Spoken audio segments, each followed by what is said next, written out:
Ayindei-Gordon, and myself at the 2020 Hurricane Pro for Maximum Muscle Report. I'm King George. He just won the overall Classic Physique Championship. You see the ring. How you feeling? Man, I don't even got to tell you how I'm feeling. How would you feel? Like a Brinks truck? That's how I feel. Like a big bag of cash? Tell us a little bit about the 5-year journey. Man, I started off in men's physique like a lot of guys. My legs wasn't quite there. I've always liked bodybuilding, wanted to be a bodybuilder, but I never thought I could get that big or wanted to really get that big. But I mean, you know, I loved it.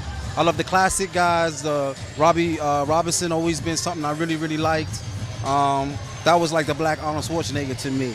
You know what I mean? He was the first guy that I saw in a magazine that kind of let me know, you know, the brothers is could do it too. They're not in the movies right now, but they got it too.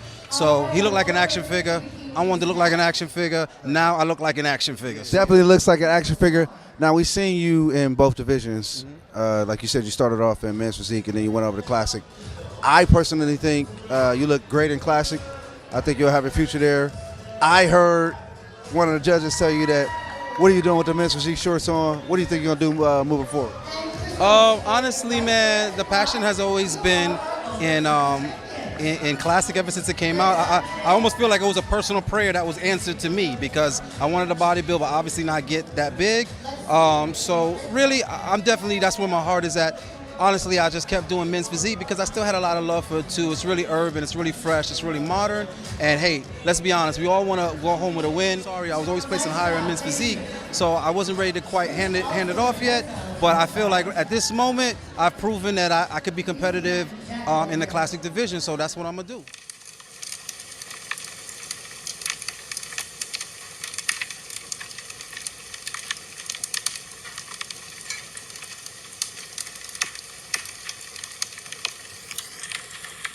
So you started training young? No, I didn't. So that's what I'm saying. I didn't think about it, nothing. But so when I was in high school, like 9th grade, going into 10th grade, bro, we were just super frustrated with being skinny.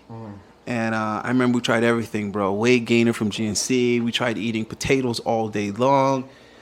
Just made us shit a lot. So I kind of gave up on getting big, man, from like 16 to I would say about 24. When I moved to Florida, it was like a whole new world. No longer did I have to like travel and do all this stuff to kind of like have that experience, like have those classic moments and experiences with girls. I could do it in South Florida, all these parts of Miami, and they had all these beautiful girls, and you could close the deal. So I just got like obsessed for that period of time with like hooking up with super hot chicks. And every week when I started realizing like here, it's a lot more about your body, your physique. So like going to the beach, you gotta take your shirt off and shit. Right. Going to the pool parties, and the gym. A lot of the attractive girls here, they frequent the gym. So that's the answer to your question.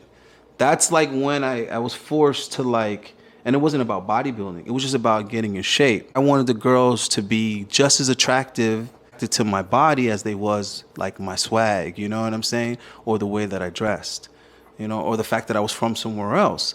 That was where the guys in South Florida kind of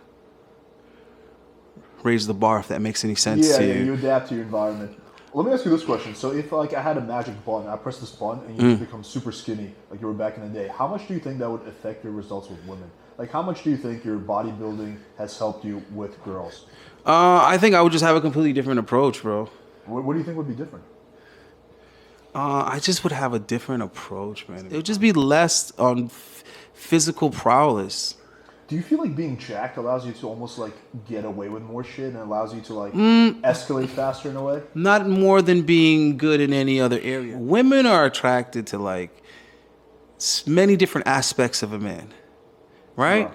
So it's just kind of like, let's say there's several buttons on a remote and you can press different sequences, different patterns to get the same command. Is any sequence more valuable than the other if they get to the same result? If you press those 3 buttons in the right order, you get the box.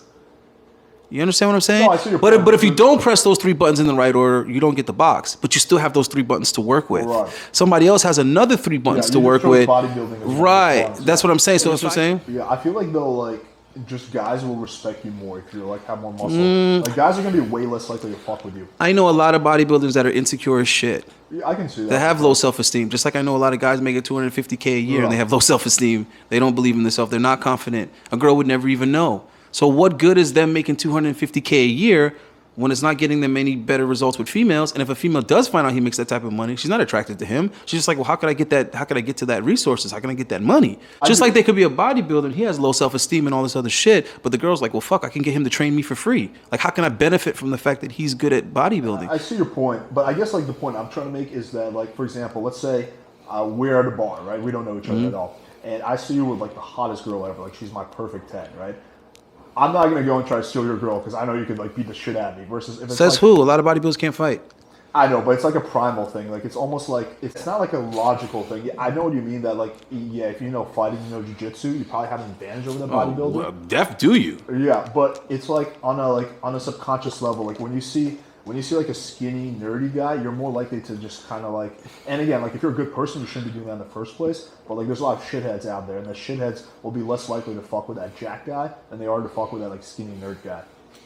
You know what I mean? I think nowadays ain't nobody fucking with nobody though. To be honest with you, bro, I think the threat of violence is low in public these days. It's not like it used to be. You know, first of all, everybody knows there's cameras everywhere nowadays, and they also know everybody's a fucking bitch nowadays. I don't know. I grew up in the 90s. It's a little bit different. In the 90s, you see people getting punched in the face all the time in public. Yeah, it was a very, very every like day after school there would be like a fight. When I was in middle school and high school, every fucking day after school, there was at least one fight. Yeah, at least one fight. Sometimes there'd be 2 fights at the same time, and you got to decide which one you're gonna go watch. Oh shit! You know what I mean? Yeah. Bro, it is what it is. Let me ask you this question: how long did it take you to go from like you mentioned you were skinny to being like as jacked as you are? I started lifting seriously on a mission at 24. You're how old now?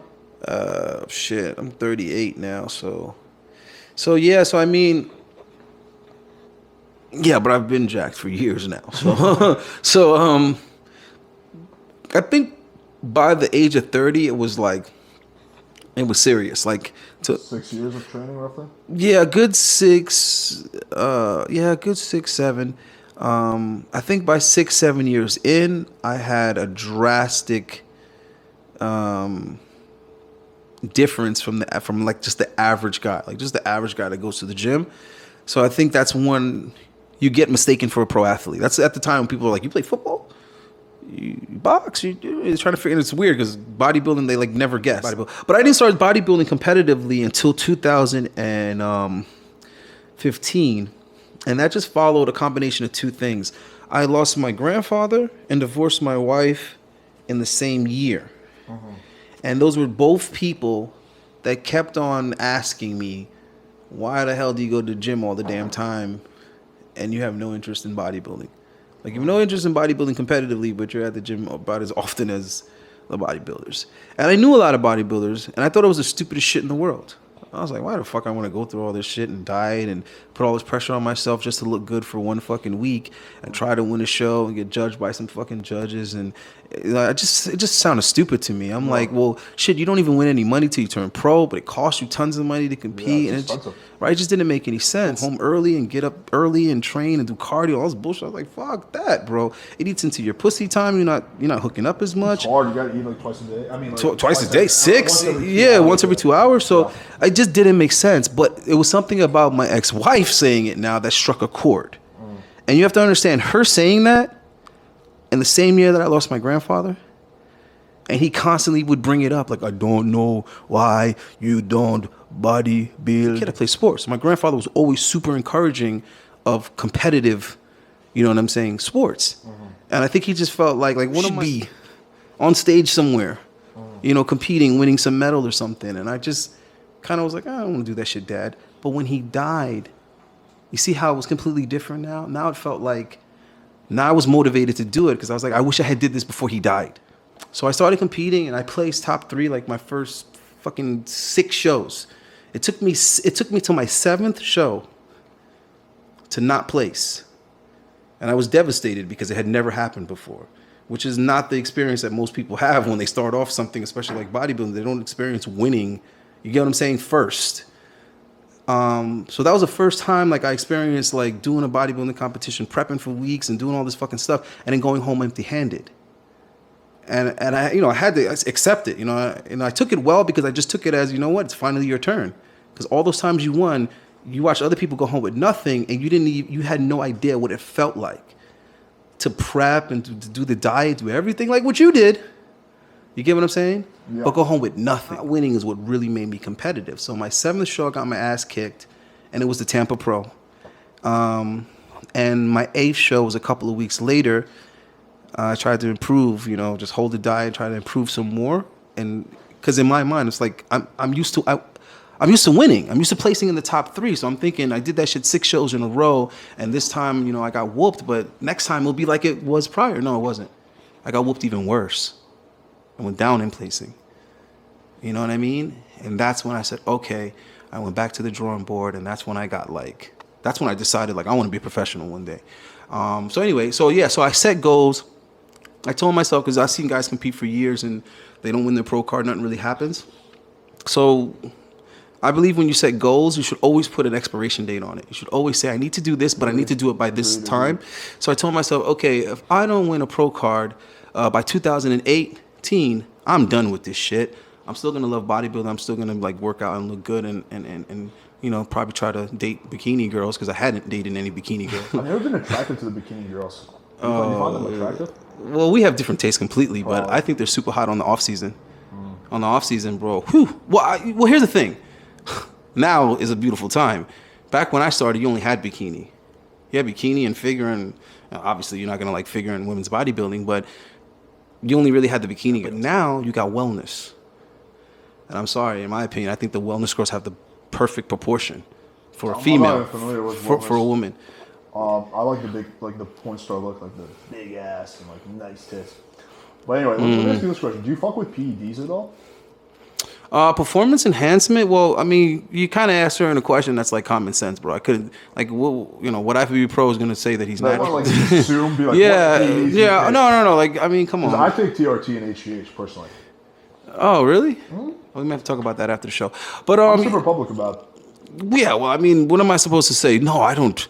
No, of course not. I don't, bro. I'm not like, I don't have sponsors. I don't have all this kind of stuff. I don't have to like say. Is it still like stigmatized? Like, is it still something that's like kind of like frowned upon? Like I said, if I was like sponsored and I was with this supplement and that company and that, yeah, I'd probably have to be careful, because they would want people to buy the products under the pretense that that their supplements is why I look like that. It's like, is it? Or is it the Trenbolone? Is it the test? Is it that? You get what I'm saying? Yeah. So yeah, but I mean, when you're not beholden to anybody, you don't work for anybody, what's the point of acting like how could you be an IFBB pro and you're not on gear? Like, come on. Everybody pretty much knows. Do you feel like if you do it right, like you can avoid most of the health? Like, do you feel like, because there's a lot of people who get like, bad experiences, there's like horror stories, but do you feel like that's mostly them just not doing it correctly? And if you like have good guidance, you can. You really want to talk about this, motherfucker? What I like to do is I just like to be very transparent and honest about things. Like when I got on TRT, like I never hit it. I was just like, yep, I'm on TRT. This has been my experience with it. Yeah, well, you're doing it the legal way anyway. Yeah. Well, yeah, I am doing the legal way. I try to, I just basically try to like be very transparent, just give like the audience like my experience, like my information, and then like stuff I don't know, I just go to people that do know. I'll tell you this much. I'll tell you this. There are a lot of guys that are avoiding steroids, or I shouldn't even say steroids. Let's use your terminology, right? There are a lot of guys that are avoiding hormone replacement therapy for the absolute wrong reasons. Absolute wrong reasons. What are those wrong reasons in your opinion? Fear, misinformation, real. Stereotypes. Guess what happens? The risk level dramatically decreases. Sure. And the benefits dramatically increase. So, that's kind of where I was going with that question. You see what I'm saying? Because you know what the fuck you're doing now, right? And that's with anything. It's a level of experience, right? They're even dealing with females. There's certain situations, there's certain, whatever, that it's like, I wouldn't recommend that to the average guy. Like, I wouldn't just recommend some random guy do that. Do you have some experience with these chicks? I wouldn't suggest that Joe Schmo date a stripper. I've dated tons of strippers, and I've never been like finesse. It's never been like a stressful experience. It's never been any of those things. But because first of all, I know how to handle this demographic. I was a bouncer at a strip club for years. Is there dangers involved in dating strippers? Yeah, there's a ton of red flags and dangers involved with dating them. But if you're somebody that has a lot of knowledge about this world and about these females, and you have experience, guess what? You could do that and make it work for you. Yeah, because you know how to handle them. Yeah, that kind of answers my initial question, which was like, is there a way to do it without like really significantly risking yourself? And the answer is yes, if you have knowledge. Any closing thoughts? Man, listen. When it comes to this thing, you guys got to decide what it is that you want, one thing at a time. Like, what's really important? I mean, scoring with girls or enjoying women all around, every aspect of the experience, whatever it is, decide for yourself what that is, and then come up with a plan that's systematic and patient.